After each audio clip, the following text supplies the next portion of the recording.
welcome back to our channel. So, for today's video, we're going to talk about the Third Republic. But before we proceed for our topic for today, please do like, subscribe, and click the notification bell for more videos. So, guys, I'm not going to be alone for today's video. Did you see that? Did you see that? They are my friends, so they are going to help me to take the adventure and to have a deep knowledge regarding on the Third Republic. Right, guys? So before we start, I'm going to introduce them to you. This is who's this girl? Who's this girl? Just Viviana. Julian. And I'm Monique. I'm Tanya. So yeah, guys, you already know the names of our friends. So are you ready? If you're ready, let's go! On January 2, 1981, martial rule was finally lifted after 10 years military rule and several changes in the way of life of Filipino initiated by new society. The end of military rule signaled a change for government officials. They thought that the Philippines had become a new country, and this is the new Republic of the Philippines is the name given by former President Marcos. A historian called this the Third Republic. The first republic he claimed was during the Philippine Republic of Emilio Aguinaldo when we first got our independence from the Spaniards on June 12, 1898.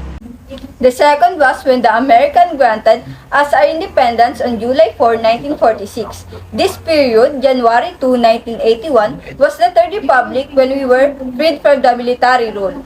It is undeniable that a large number of people during this time expressed outrage and rebellion as a result of the ongoing suppression and oppression. This was made even worse by the brutal murder on August 21, 1983, of former Senator Benigno S. Aquino Jr., the idol of the Filipino people who hoped to become president.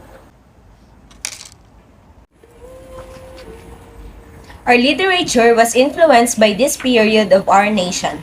The people's voices could no longer be contained after Aquino was killed. The government's private and public sectors were yelling and chanting. Young people, men and women became more outspoken, and their voices were raised in opposition. During this time, the Palanca Awards, Filipino poetry, Filipino songs, films, poetry in English, media, children's book, and fables continued to evolve and remain.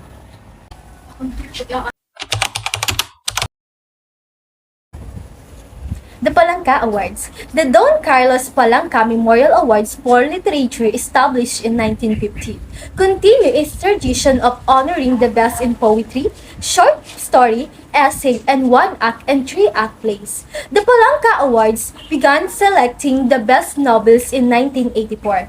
Every 3 years, this contest gives local writers a chance to produce more high-quality and beautiful works. In 1987, the next contest for the best novel was held. Its sponsor continued to be La Tondena.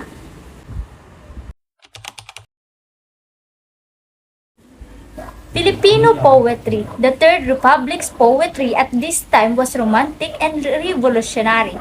The writers expressed their criticism of the government in often writing. The language used to coach the people's pleadings was fiery, colorful, violent, profane, and insulting.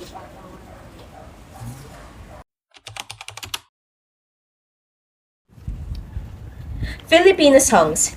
Themes like grief, poverty, aspirations for freedom, love of God, country, and fellow citizens were common themes in many Filipino songs.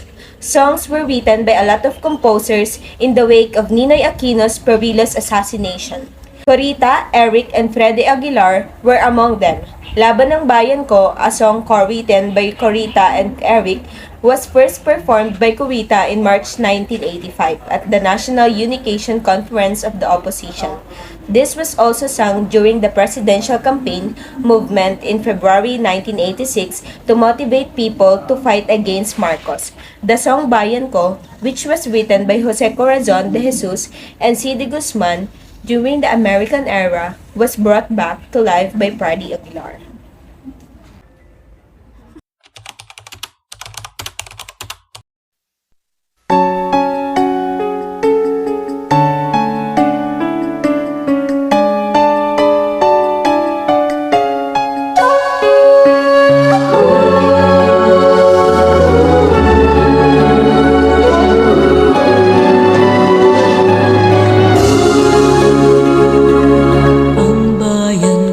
Pilipinas, lupain ng kintot bulaklak, pag-ibig ang sa kaniyang balat, nag-alay ng ganda dilag. At sa kaniyang dumi at ganda, dayuhan ay nahalingag.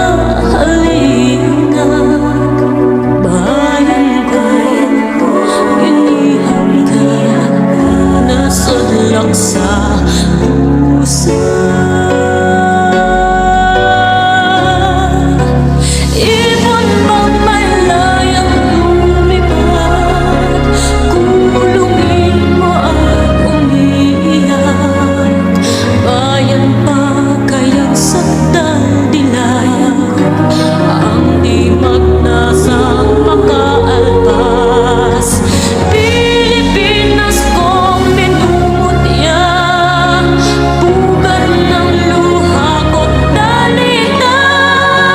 Aking adhika, makita kang sandalaya.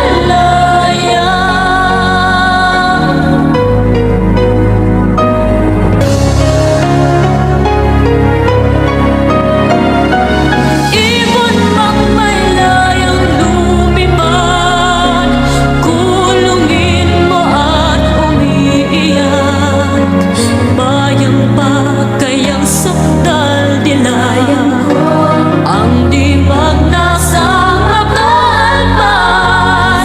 Pilipinas kong minumutya, pugad ng luha ko't dalita.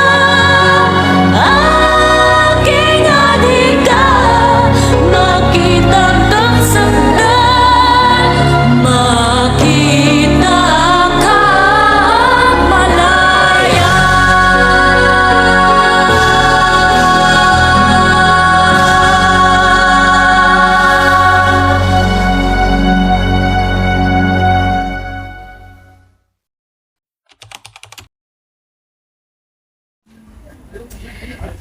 Philippine films during this period. The yearly festival of Filipino film continued to be held during this period. The people's love for sex film also was unabated.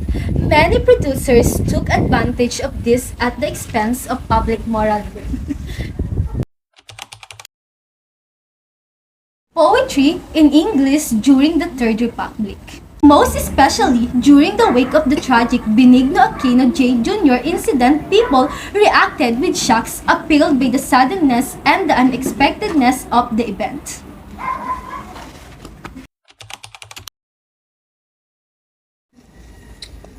Media of 1983, Sheila S. Coronel, a panorama staff starboard, reporting on the state of the media. During this time said it was a year of ferment and a change of all problems made oppressive by the new throbbing beat of the time.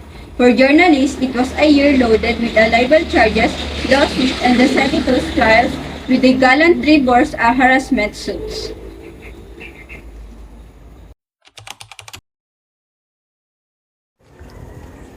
Children's book among the well-loved forms of writing which abunded during this period were those of children's stories. The Children's Communication Center, CCC, directed by poet and writer Virgilio S. Almario, already has built up an impressive collection of this kind of books. Fables, the people's cry of protest, found outlets not only in poetry but also in veiled prose fables which transparently satirize the occupants of Malacanang. Hi, and that's all For today's video! Thank you. Bye-bye. See you for our next video.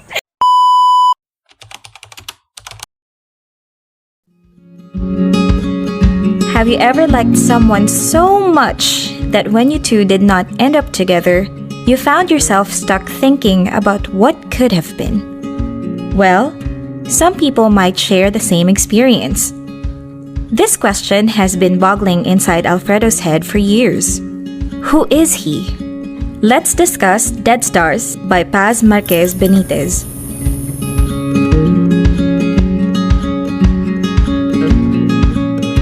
I'm pretty sure you're familiar with Augie Alcacid's Bakit Ngayon Ka Lang? Well, as much as we love singing this in the karaoke, we wouldn't want to be in the same situation. Isn't it painful when you can't love a person just because of some circumstances you can't control, like timing and social norms? Norms are standards or patterns of behavior that are expected of a person belonging to a certain group. When you're in a relationship, it is imperative that you remain faithful to your partner, especially when you are committed to an engagement or when you are married. But what if you fall for another? Certainly, when this happens, you would keep things to yourself to avoid humiliation. This was Alfredo's initial reaction when he felt like he's falling for another woman before his wedding. So, he chose to let go of his feelings and marry his fiancée to save himself from the fault-finding eyes of the society. Why did he choose to continue the wedding, even if he still has time to call it off? It's simple. Because the norms tell him it was the right thing to do, especially because the story took place in the early 1900s when people viewed engagement as sacred. In psychology, there's a theory called the self-categorization theory. It states that people conform to certain social norms to have a sense of belongingness in a group. It is part of human nature to follow norms. Moreover, the threat of punishment also drives people to conform to norms. So to save us from the dehumanization made by the society, we opt to conform to norms than to follow what our hearts desire. But this might not give us peace of mind, because the thoughts of what could have been might still haunt us even after a long time. When we choose to let go of one thing in replacement of another, we may face regret. And it's normal to think about countless scenarios inside your head about what might have happened had you chosen the other thing. This doesn't mean that you'll be living a miserable life, but this would get you holding on to something that wasn't actually there. So when this happens to you, I hope you know what to do. You can choose to let your thoughts eat you up, or live in the now and face the reality of your decisions. There's more to love and timing than we could ever grasp. Read Paz Marquez Benitez's Dead Stars to get to know more about Alfredo and how he dealt with his own choices.